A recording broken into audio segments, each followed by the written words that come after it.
कर्मण्येवाधिकारस्ते मा फलेषु कदाचन मा कर्मफलहेतुर्भो मा ते संगोऽस्त्वविकर्मणि।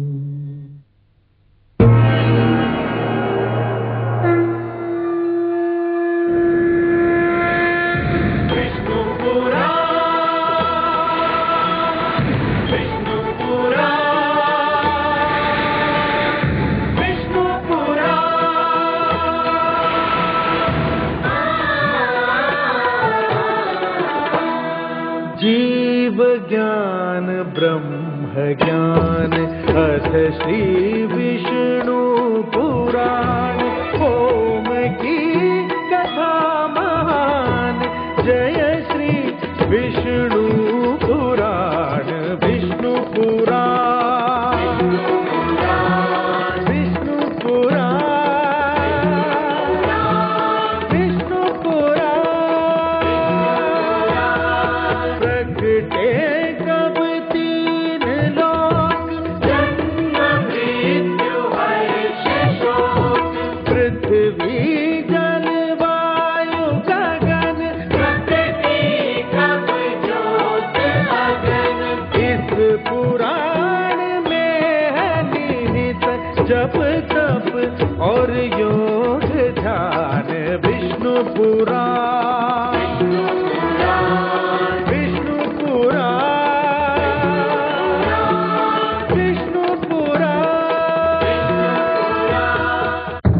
मैं माँ हूँ, धरती माँ, और इसीलिए तो मैं संसार की हर माँ का दुख समझती हूँ। संसार की हर माँ का दुख देखकर तड़प उठती हूँ। मैं जानती हूँ कि चोट पुत्र को लगती है, मगर पीड़ा माँ को होती है। दुख पुत्र को होता है, आंसू माँ की आंखों से टपकते हैं। इसीलिए तो कहा जाता है कि माँ ईश्वर का रूप है। इसीलिए तो कहा जाता है कि माँ के पैरों तले स्वर्ग है। कयाधु की भी यही पीड़ा थी कि प्रहलाद को केवल इसलिए दंड दिया जा रहा है कि वो सत्य का मार्ग नहीं छोड़ना चाहता था। वो विष्णु भक्ति से मुंह नहीं मोड़ना चाहता था। मगर मैं ये भी जानती हूं कि पुत्र प्रहलाद की परीक्षा तो अभी आरंभ हुई है। अभी तो उसे और कठिनाइयां झेलनी है, कष्ट के कई पर्वत पार करने हैं। देखना यह है कि उसका विश्वास कितना अडिग है। ओम नमो भगवते वासुदेवाय। ओम नमो नारायण। ओम नमो भगवते वासुदेवाय। ओम नमो नारायण। ओम नमो भगवते वासुदेवाय।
विष्णु का नाम और जपो उसकी माला। अरे छोटे से छोकरे, तेरी माता ने तुझे तेरे पिता के प्रकोप से तो बचा लिया, पर मेरे प्रकोप से तुझे कौन बचाएगा? मैं तुझे तड़पा तड़पा के, तरसा तरसा के मार डालूंगा। तेरे विष्णु ने मेरे तन के 2 टुकड़े कर दिए थे। मैं उसके किसी भी भक्त को चैन नहीं लेने दूंगा। देखूं वो मेरा क्या कर लेता है।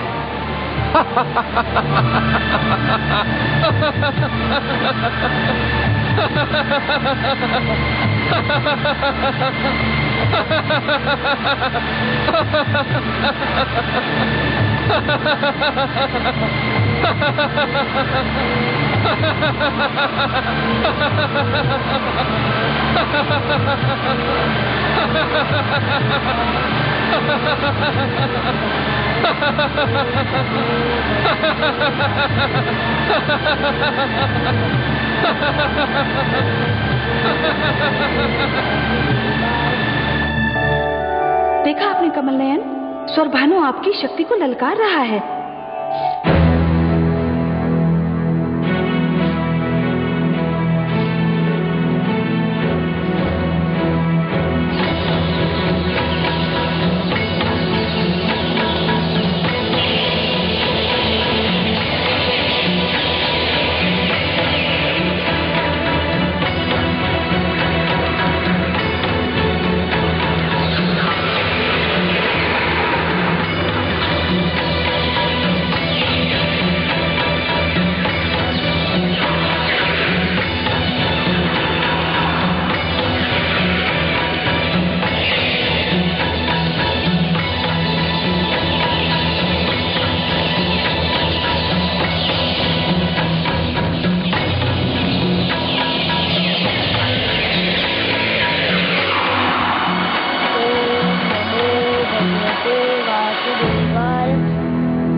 मेरे प्रिय मित्रों, हम आ गए मित्र, हम आ गए।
फल खा मित्र, हम देख रहे हैं तुम कितने दिनों से भूखे हो।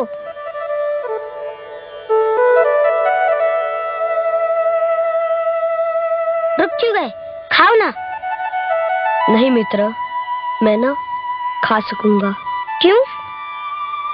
मैं जानता हूँ कि मेरे राजभवन छोड़ने के उपरांत मेरे माता ने भी आज तक भोजन को हाथ न लगाया होगा।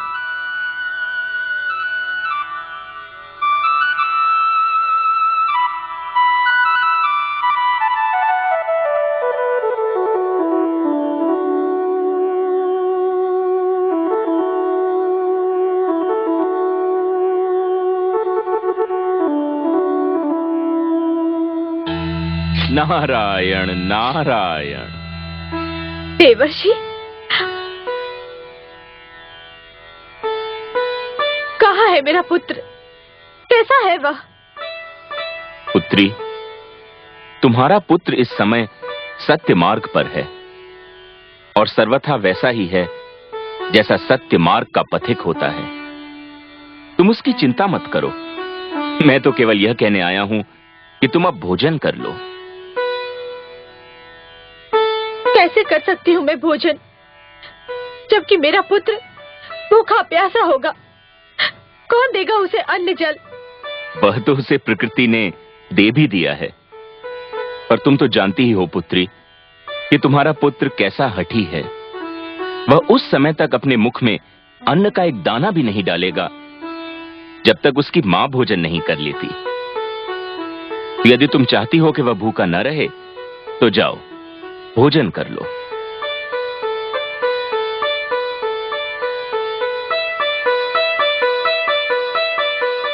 आयुष्मान भव। नारायण नारायण।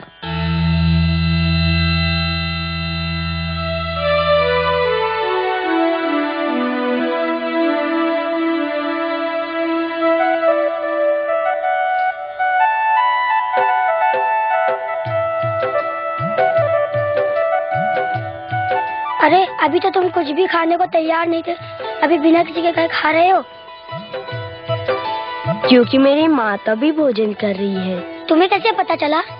पुत्र माता के शरीर का अंश होता है, वो माँ पर बीती हर दशा पहचान लेता है।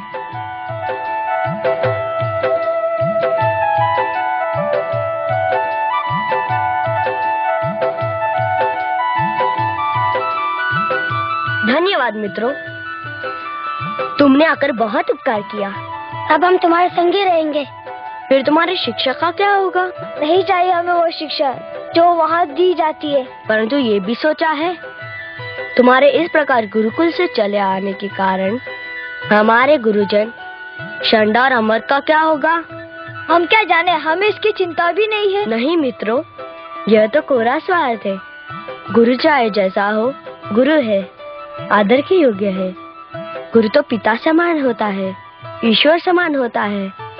गुरु को शिष्य के कारण कष्ट झेलना पड़े तो ईश्वर शिष्य को कभी क्षमा नहीं करता।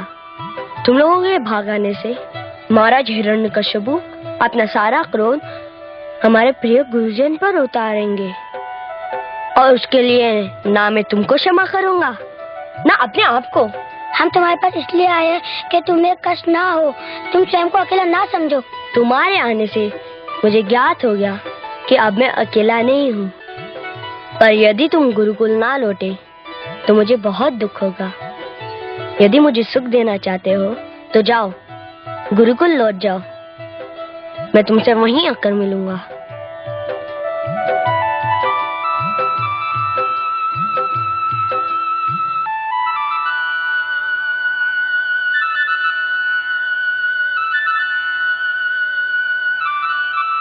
दुआई है भगवान, दुआई है, दुआई है भगवान, दुआई है, दुआई है भगवान, दुआई है, दुआई है भगवान, दुआई है, दुआई है भगवान, दुआई है।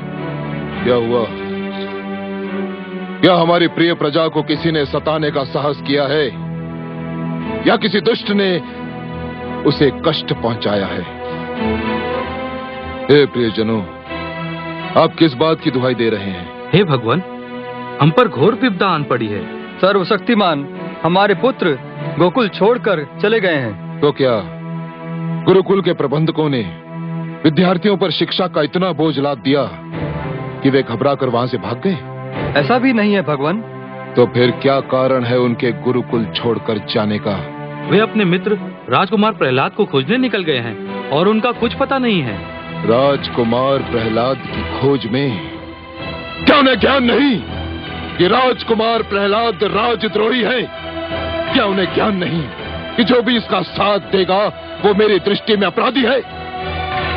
तब तो उन्हें इस अपराध का दंड अवश्य मिलेगा। दंड साधारण भूल के लिए दिया जाता है भगवान। इन बालकों ने जो किया है वो भूल नहीं है, अपराध नहीं है, खुला विद्रोह है। उन्होंने असुर गुरुकुल के समस्त शिक्षा के विधान को व्यर्थ और अर्थहीन घोषित कर दिया है। उन्होंने आपके प्रभुत्व और ईश्वर रथ के आगे प्रश्न चिन्ह लगा दिया है। स्पष्ट वर्णन करो स्वर भानु। हे सर्वशक्तिमान, आज हर ओर यही चर्चा है। जो अपने पुत्र को नियंत्रण में ना ला सका, जो अपने ही पुत्र से स्वयं को ईश्वर न मनवा सका, वो कैसा ईश्वर है? उसे कौन ईश्वर मानेगा? यदि आपने इस समस्या का समाधान ना किया तो आपके विरोधियों और प्रहलाद के समर्थकों की संख्या दिन प्रतिदिन बढ़ती जाएगी। स्वर भानु, मैं इसीलिए उसका वध कर रहा था। तुम्ही ने मुझे रोक दिया। तुम्ही ने कहा था कि उसे छोड़ दिया जाए। तुम्ही ने बड़े घमंड से कहा था कि तुम मुझे समझ लोगे। अब क्या हुआ? मैं अपने अभियान में असफल हो गया भगवान।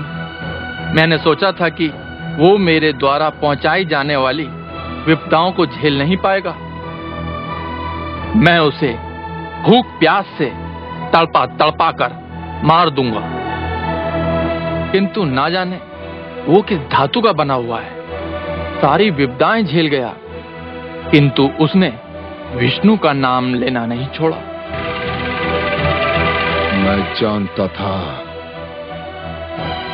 कि मेरे मूर्ख पुत्र के मन को जो विष्णु नाम का रोग लगा है, उसका उपचार उसकी मृत्यु के अतिरिक्त और कुछ भी नहीं है। उसके इस भयंकर रोग को केवल उसकी मृत्यु ही समाप्त कर सकती है, केवल उसकी मृत्यु। सेनापति अश्वमित्र। आज्ञा भगवान। जाओ और मेरे मूर्ख पुत्र को ढूंढकर उसे एक बार फिर मेरा आदेश दो कि वो मुझे ईश्वर मान ले मुझे ईश्वर। और यदि इस बार भी वो ना माने तो उसे रस्सियों से बांधकर किसी ऊंचे पर्वत के शिखर पर ले जाओ और उसे वहां से इतने बलपूर्वक नीचे फेंको कि उसकी हड्डियां चूर चूर हो जाएं। जाओ। आपकी आज्ञा का पालन होगा। किंतु हे सर्वशक्तिमान, मुझे कुछ पता नहीं कि राजकुमार प्रहलाद कहां होंगे, कहां मिलेंगे। मैं उन्हें ढूंढूं तो कहां ढूंढूं? मैं जानता हूं कि वो कहां है। सेनापति, मेरे साथ आओ, मैं तुम्हारा मार्गदर्शन करूंगा।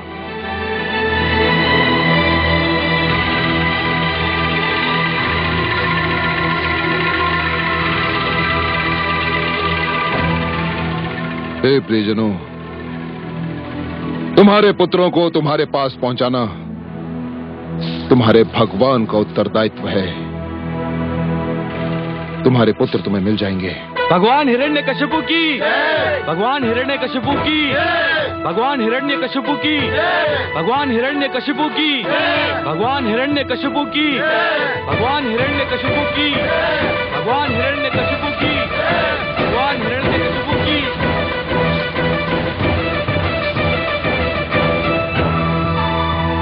महारानी जी, महारानी जी, महारानी जी, बड़ा अनर्थ हो गया। क्या हुआ? राजकुमार प्रहलाद के लिए मृत्युदंड की घोषणा कर दी गई है। क्या? महारानी जी, भगवान हिरण्यकशिपु ने आदेश दिया है कि राजकुमार को बांधकर पर्वत की चोटी से नीचे फेंक दिया जाए। हाय मेरा पुत्र! और सेनापति भगवान की आज्ञा का पालन करने के लिए इसी समय प्रस्थान कर रहे हैं। नहीं, नहीं!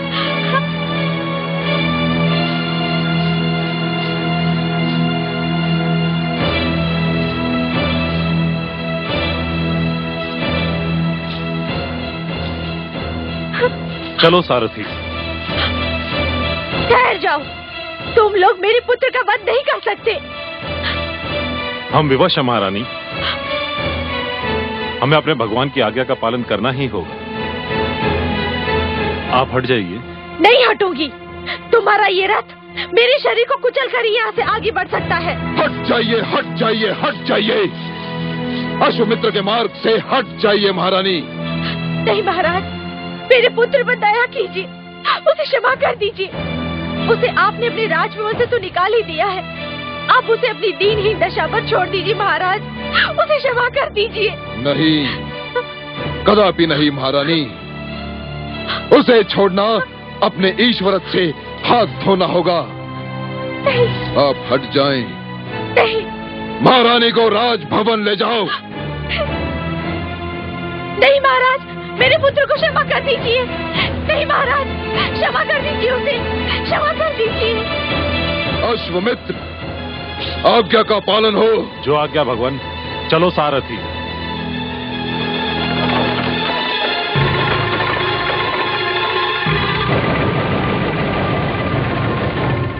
ओम नमो भगवते वासुदेवाय। ओम नमो भगवते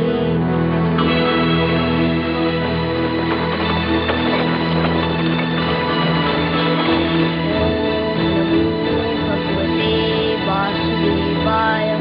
ओम नमो भगवते वासुदेवाय। ओम नमो भगवते वासुदेवाय।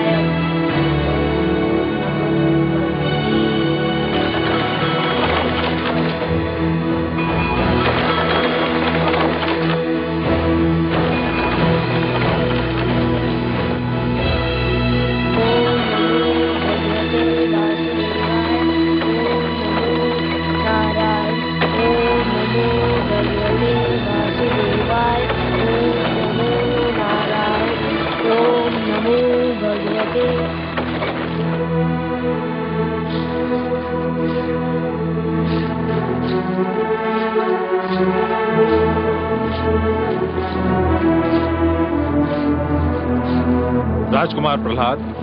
सेनापति अश्वमित्र, आप, भगवान विष्णु की कृपा हो आप पर। कैसे कष्ट किया? मैं भगवान हिरण्यकश्यप के आदेश से आया हूँ आपके पास। आपका स्वागत है सेनापति। क्या संदेश लाए हैं आप? मैं ये संदेश लाया हूँ कि आप हमारे भगवान हिरण्यकश्यप को अपना भगवान मान लें। यदि आपने ये मान लिया तो आपके जीवन पर छाए सारे संकट दूर हो जाएंगे। यह भी तो संभव है कि आप और आपके सम्राट मेरे ईश्वर को मान ले, तो आपके और आपके सम्राट के जीवन और आत्मा पर छाए हुए सारे संकट दूर हो जाएंगे। ये कदापि नहीं हो सकता राजकुमार। हे सेनापति, आप अपने लिए जो कहने और सोचने की स्वतंत्रता दिखा रहे हैं, वह स्वतंत्रता को मेरे लिए उचित नहीं समझते? यह तो अन्याय है ना? मैंने संदेश सुना दिया, मेरा उत्तरदायित्व तो पूरा हो गया। मैंने संदेश सुन लिया, मेरा उत्तर भी पूरा हो गया। भगवान हिरण्यकश्यप का ये आदेश है कि यदि आप उन्हें ईश्वर नहीं मानते तो आपको रस्सियों से बांधकर पर्वत की ऊंचाई से फेंक दिया जाए। तो फिर आप प्रतीक्षा क्यों कर रहे हैं? अपने भगवान के आदेश का पालन कीजिए। सैनिकों, राजकुमार को रस्सियों से जकड़ दो। ओम नमो भगवते वासुदेवाय। ओम भगवते वासुदेवाय। ओम नमो भगवते वासुदेवाय।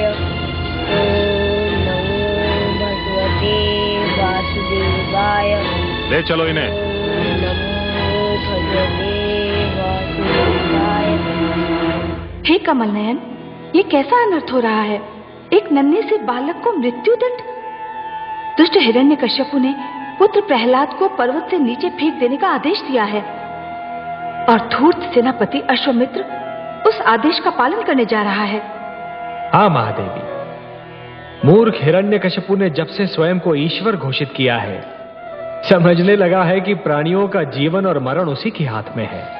किंतु हे दया सिंधु, यदि मेरे पुत्र को पर्वत से सचमुच नीचे फेंक दिया तो उसका कोमल तन चूर चूर हो जाएगा। नहीं प्रिय, यदि जीने की इच्छा प्रबल हो तो जीवन के निकट जाते मृत्यु के पांव भी डगमगाने लगते हैं। परंतु हे दयासागर, अश्वमित्र के पंजे से उसे कौन छुड़ाएगा? उसका जीवन कौन बचाएगा? उसका विश्वास महादेवी, उसका दृढ़ विश्वास। जिस प्रकार सूर्य के रहते रात्रि का साहस नहीं कि वो दिन के निकट भी जाए, उसी प्रकार आपके पुत्र प्रहलाद के दृढ़ विश्वास के रहते किसी विपदा का यह साहस नहीं कि वो उसे छू भी सके। उसका यही दृढ़ विश्वास उसके जीवन की रक्षा करेगा। उसे पर्वत तो क्या, आकाश की ऊंचाई से भी नीचे फेंका जाए तब भी उसका बाल भी बांका नहीं होगा। यही आपके प्रश्न का उत्तर है महादेवी, और यही मेरा आपको वचन है।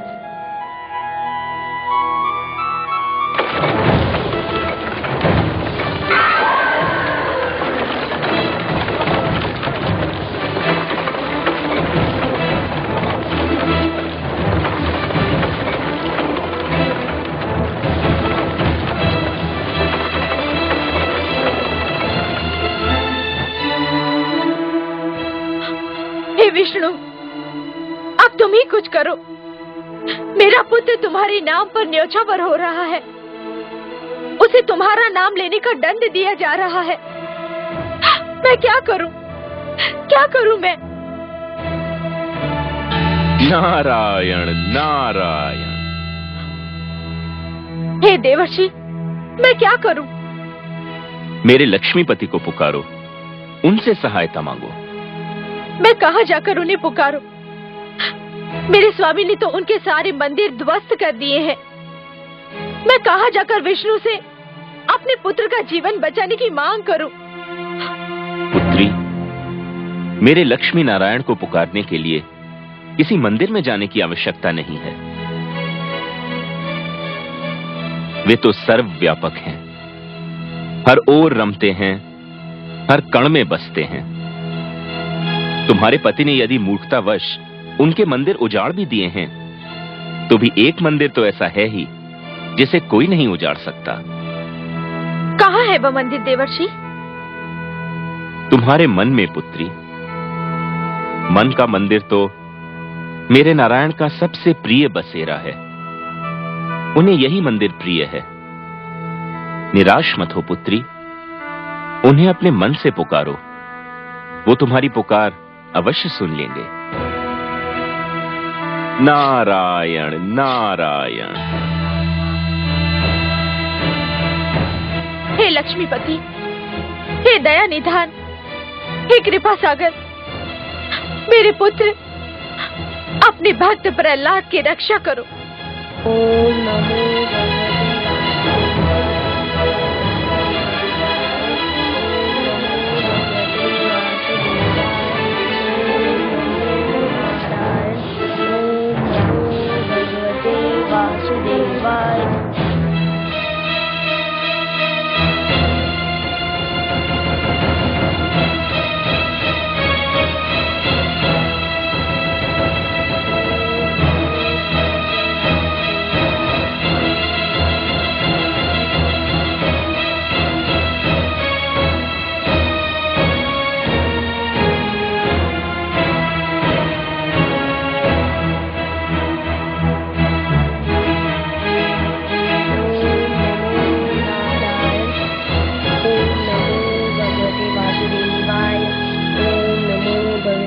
राजकुमार प्रहलाद, मैं आपसे अंतिम बार पूछता हूँ, आप हमारे भगवान हिरण्यकश्यप को अपना ईश्वर मानते हैं या नहीं?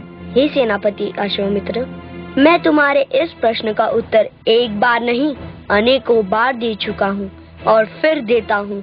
नहीं, एक बार नहीं, सहस्र बार देता हूँ। नहीं नहीं नहीं। सैनिकों, ओम नमो भगवते नीचे फेंक दिया जाए इसे।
कमल नयन, ये क्या किया आपने कमल नयन?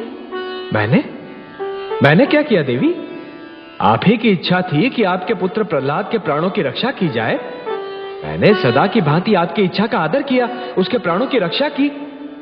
हाँ, मैं तो ये समझ रहा था कि इस दृश्य को देखकर आप प्रसन्न हो रही होंगी। वो मैंने देखा कमल नयन, उसके लिए मैं आपका आभार मानती हूँ, आपको कोटि कोटि धन्यवाद देती हूँ। परंतु हे कमल नयन, आपने मेरे पुत्र प्रहलाद को मृत्यु के एक द्वार से निकालकर दूसरे द्वार में छोड़ दिया है।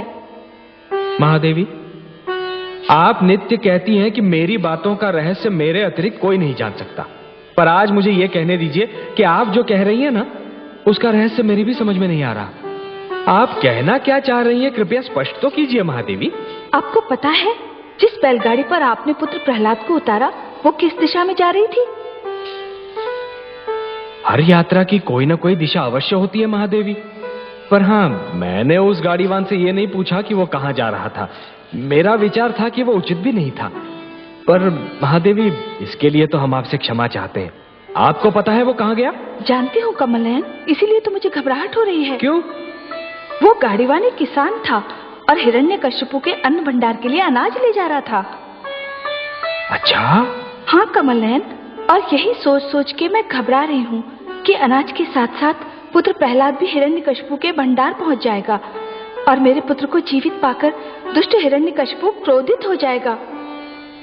हाँ, है तो ये बड़ी चिंता की बात महादेवी। पर देवी, मैं तो अपने भक्तों में केवल यात्रा की प्रेरणा जगा देता हूँ। उनकी यात्रा का दिशा निर्धारण तो ब्रह्मा ही करते हैं। अब यदि हिरण्यकश्यपु और प्रहलाद के बीच चुंबक और लोहे का संबंध उन्होंने बना दिया हो, तो इसमें मैं क्या कर सकता हूँ? जिस प्रकार चुंबक लोहे को आकर्षित किए बिना नहीं रह सकता, और जिस प्रकार लोहा चुंबक के आकर्षण से पीछा नहीं छुड़ा सकता, उसी प्रकार हिरण्यकश्यपु और प्रहलाद भी एक दूसरे से पीछा छुड़ाने में असफल हो रहे हैं। अब इसमें विधाता की क्या योजना है, ये तो वही जाने। पर मैं अपनी चिंता का क्या करूं? मैं भी तो अपनी चिंताओं से पीछा नहीं छुड़ा पा रही। मुझे आपसे अत्यंत सहानुभूति है महादेवी, पर अपने पुत्र प्रेम और ममता के आवेग में आप एक बात को भूली जा रही हैं। मैं क्या भूली जा रही हूँ? वही बात जो मैंने आपसे कही थी। कौन सी बात कमल नयन, मुझे याद तो दिलाइए। मैंने आपसे कहा था ना महादेवी कि एक अच्छी कथा वही होती है जिसमें अचानक ऐसे रोमांचक मोड़ आते हैं जो कथा के श्रोता को भी अचंभे में डाल देते हैं। आप तो बस धीरज धरिए देवी। मैं जानती हूँ कमल नयन, मैं धीरज धरना भी जानती हूँ, पर मैं क्या करूँ, ममता की भावना से विवश हो जाती हूँ। ध्रुव के पश्चात इस पुत्र प्रहलाद ने मेरी ममता की भावना पर संपूर्ण अधिकार कर लिया है। आपकी इसी प्रेम भावना ने तो मुझे भी आपके प्रेम बंधन में जकड़ लिया है देवी।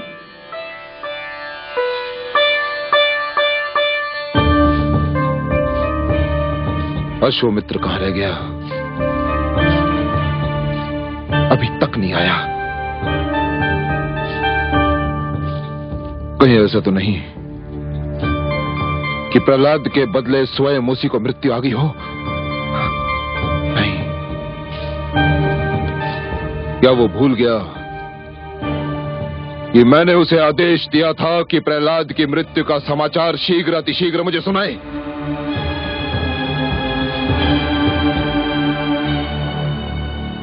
अब आप क्या सोच रही हैं महारानी?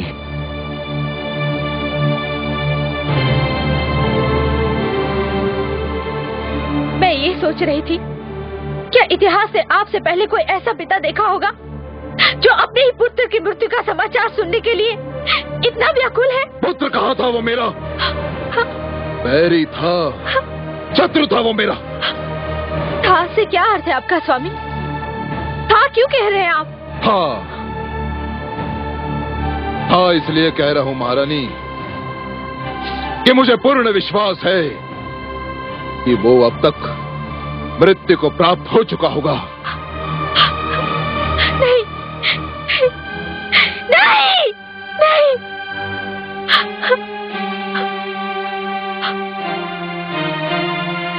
आप तो ईश्वर हैं। ईश्वर तो अंतर्यामी होता है। आपको तो पहले से ये ज्ञात हो जाना चाहिए था। महारानी, भगवान हिरण्यकश्यप की जय हो।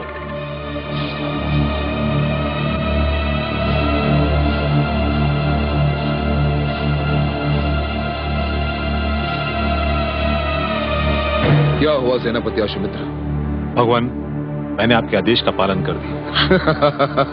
शुभ समाचार, अत्यंत शुभ समाचार। मुझे पूरा वृत्तांत सुनाओ। राजकुमार प्रहलाद ने इस बार भी आपको ईश्वर मानने का विरोध किया। फिर तुमने क्या किया? मेरे आदेश पर सैनिकों ने उसे रस्सियों से जकड़ दिया। फिर उसे एक ऊंचे पर्वत की चोटी पर ले गए भगवान। फिर उन्हें उस ऊंचे पर्वत की चोटी से फेंक दिया गया भगवान। सुंदर, अति सुंदर। तो अंततः वो दुष्ट मृत्यु को प्राप्त हुआ? हमारा यही विचार है भगवान। विचार है? अर्थात तुमने उसका मृतक शरीर अपनी आंखों से नहीं देखा? नहीं भगवान। क्यों? जहां से राजकुमार प्रहलाद को हमने फेंका था, वहां से पृथ्वी इतनी दूर थी कि कुछ समय तक तो हमें दिखाई देते रहे, किंतु फिर एक बिंदु के समान दृष्टि से ओझल हो गए। भगवान, हमें विश्वास है कि पृथ्वी तक पहुंचते पहुंचते उनका शरीर चूर चूर हो चुका होगा। हत्यारों, तुम सब हत्यारे हो। तुम सबने मिलकर मेरे पुत्र की हत्या की है। हत्या की है मेरे पुत्र की। महारानी, आप अपने कक्ष में जाइए। तुम सबने मेरे पुत्र की हत्या की है। महारानी, आप अपने कक्ष में जाइए। हत्यारे हो तुम। जाइए।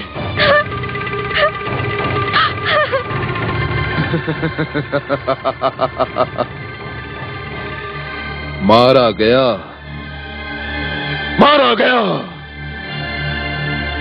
मेरा बैरी और विष्णु का अंतिम भक्त भी मारा गया।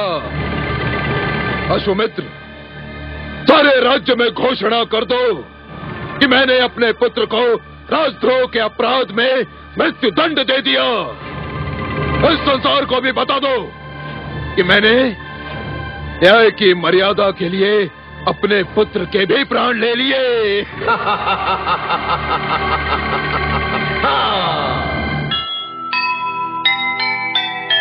जिसकी रक्षा का लिया खुद भगवन ने भार, उसको मारे क्या भला यह बैरी संसार। यश अपयश जीवन मरण सब है उसके हाथ। जो ईश्वर का भक्त है ईश्वर उसके साथ, ईश्वर उसके साथ। जो सुनेगा ये पुराण पाएगा सुख और ज्ञान, पाएगा सुख और ज्ञान। कर्म को ही धर्म जान, प्रेम की तू छेड़तान, प्रेम की तू छेड़तान। बीते युग बता रहे हैं, बीते युग बता रहे हैं, सत्य पथ पे चल सुजान। विष्णु पुराण, विष्णु पुराण, विष्णु पुराण।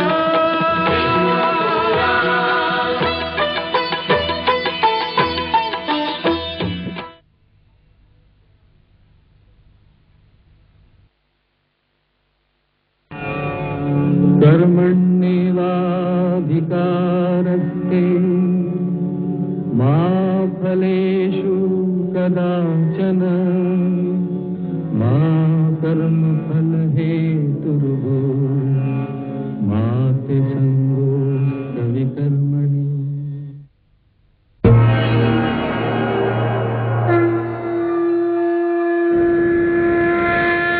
विष्णु पुराण,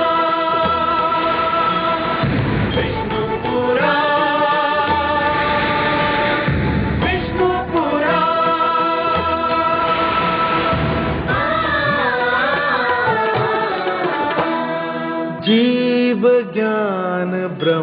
ज्ञान अथ श्री विष्णु पुराण ओम की कथा महान जय श्री विष्णु पुराण विष्णु पुराण विष्णु पुराण विष्णु पुराण प्रगटे कब तीन लोक जन्म मृत्यु हर्ष शोक पृथ्वी जल वायु गगन प्रकृति कब ज्योत अगन इस पुराण में है निहित जप तप और योग ध्यान विष्णु पुराण विष्णु पुराण विष्णु पुराण। मैं मां हूं, धरती मां। महानता का मार्ग सरल नहीं होता। महानता को प्राप्त करने के लिए त्याग और धैर्य की शक्ति आवश्यक है। संसार में जितने महान व्यक्तित्व हुए हैं वे फूलों की सेज पर नहीं पले, उन्हें कांटों भरी राह पर चलना पड़ा है। उन्हें महलों का सुख तज कर वीरानों में भटकना पड़ा है। प्रहलाद को भी महान बनना है, सो उसे भी ये सब सहना है, ये सब झेलना है। हिरण्यकशिपु अहंकार के हाथों ये भी भूल बैठा है कि प्रहलाद उसी का पुत्र है, उसी का रक्त है। किंतु क्या हिरण्यकशिपु प्रहलाद की महानता का रास्ता रोक सकता है? क्या प्रहलाद का धैर्य हिरण्यकशिपु के अहंकार से हार मान सकता है? पुत्र के विश्वास और पिता के अहंकार के इस युद्ध में अभी कितने मोड़ आएंगे, मैं इसे बहुत ध्यान से देख रही हूं।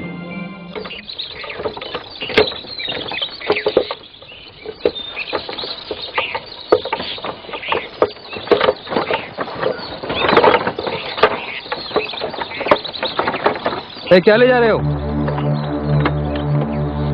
अनाज लाया हूं माई बाप।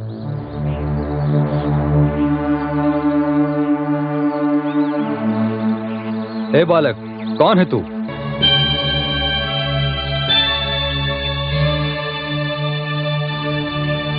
ओम नमो भगवते वासुदेवाय।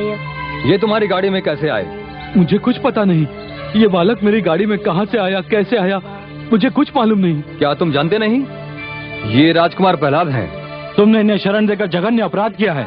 मेरी बात का विश्वास कीजिए सैनिकों, मुझे कुछ पता नहीं ये मेरी गाड़ी में कैसे आ गए। मुझे कुछ पता नहीं, मुझे कुछ पता नहीं। इसका कोई दोष नहीं सैनिकों, इसी तो स्वयं पता नहीं कि मैं इस दुखियारे की गाड़ी में कब और कैसे आ गया। लगता है यह मेरे भगवान विष्णु की लीला है। पकड़ इन दोनों को। ओम नमो भगवते वासुदेवाय।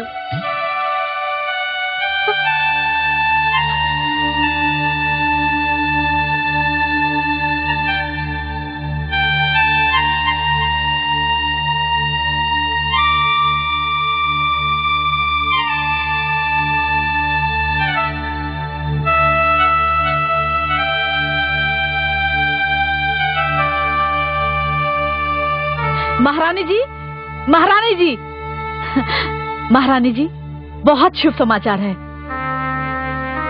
क्या समाचार है? राजकुमार प्रहलाद जीवित और सुरक्षित हैं। क्या? कहाँ है वह? कहाँ है मेरा पुत्र? उन्हें एक किसान की गाड़ी में पाया गया। भगवान हिरण्यकशिपु के सैनिक उन्हें और किसान को लेकर भगवान के समक्ष गए हैं।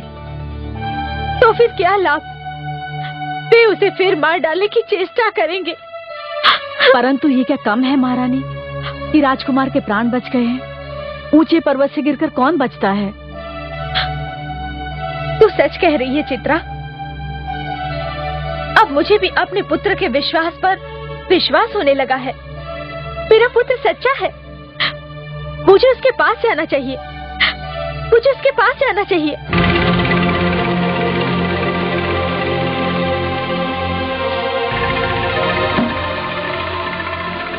दुहाई है भगवान, दुहाई है, मुझ पर दया कीजिए भगवान, मुझ पर दया कीजिए।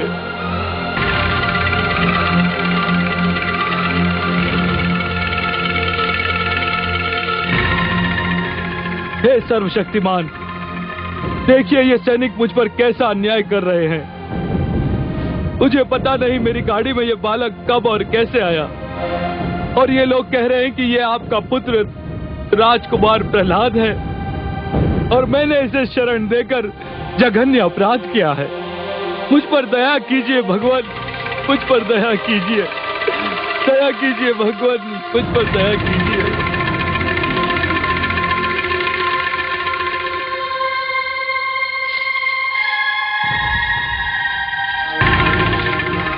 तू फिर बच गया।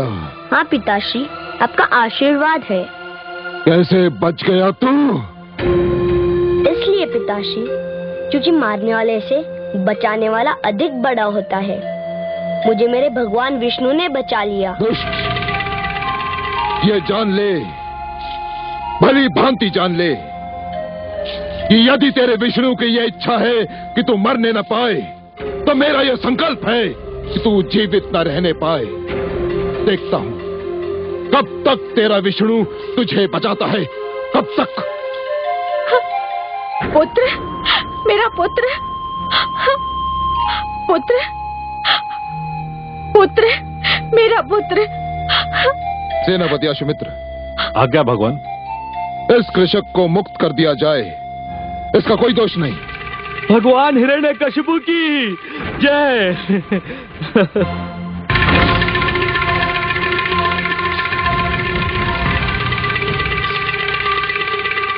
और इसे मां की गोद से खींचकर कारागार की गोद में डाल दो, और सामंतों को लेकर मुझे मेरे मंत्रणा कक्ष में मिलो। अब इस दुष्ट के जीवन का अंतिम निर्णय मैं स्वयं करूंगा।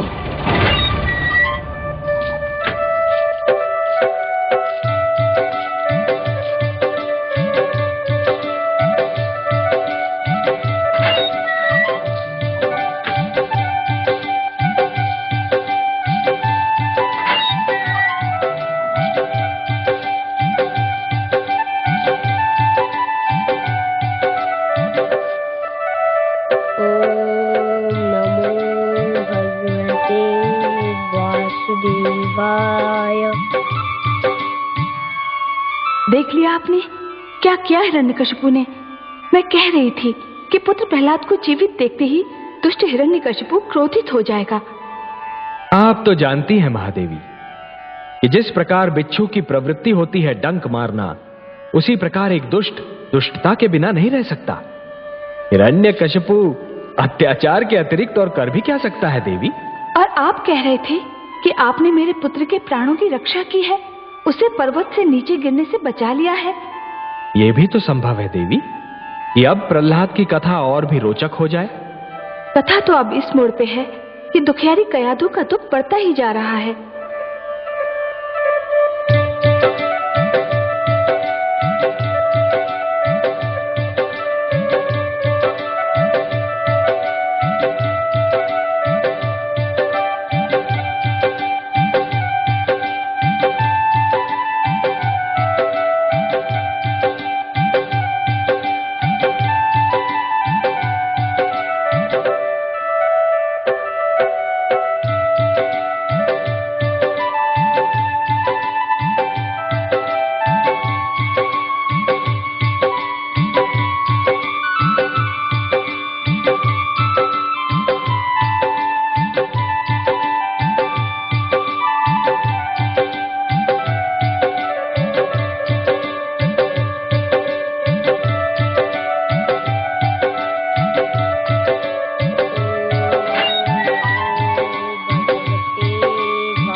वासुदेवाय। पुत्र,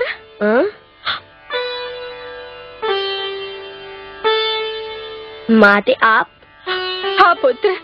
आपको यहाँ नहीं आना चाहिए था।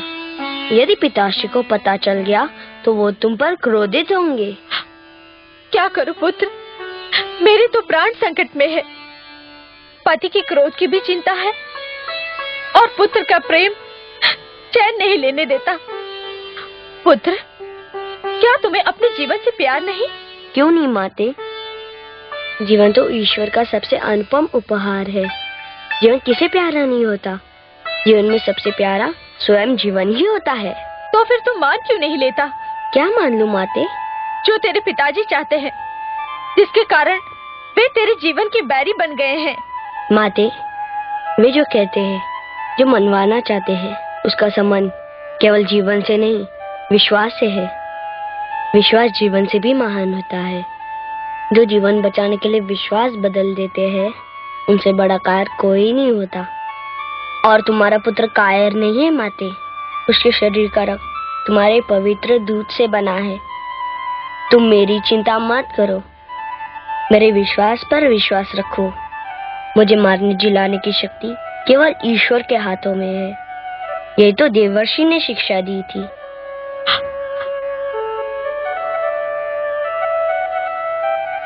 बहुत देर हो गई महारानी जी। महाराज के आदेश के विरुद्ध मैंने आपको राजकुमार से मिलने दिया। कृपया आप जाइए, नहीं तो मेरे प्राण संकट में पड़ जाएंगे।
स्वामी, स्वामी, स्वामी, आपने 2 बार मेरे पुत्र का वध करना चाहा, किंतु आपने स्वयं देखा कि वो दोनों बार बच गया। इसे कुछ और नहीं तो प्रकृति की लीला समझकर अब उसके प्राण छोड़ दीजिए स्वामी। आप कहेंगे तो मैं अपने पुत्र को लेकर आपके राज्य की सीमाओं से कहीं दूर चली जाऊंगी। मैं आपको वचन देती हूँ कि मैं अपने पुत्र को आपके समक्ष कभी नहीं आने दूंगी, कभी नहीं आने दूंगी। महारानी, प्रश्न ये नहीं कि वो मुझे दिखाई देता है या नहीं, प्रश्न ये है कि वो मुझे ईश्वर मानता है या नहीं,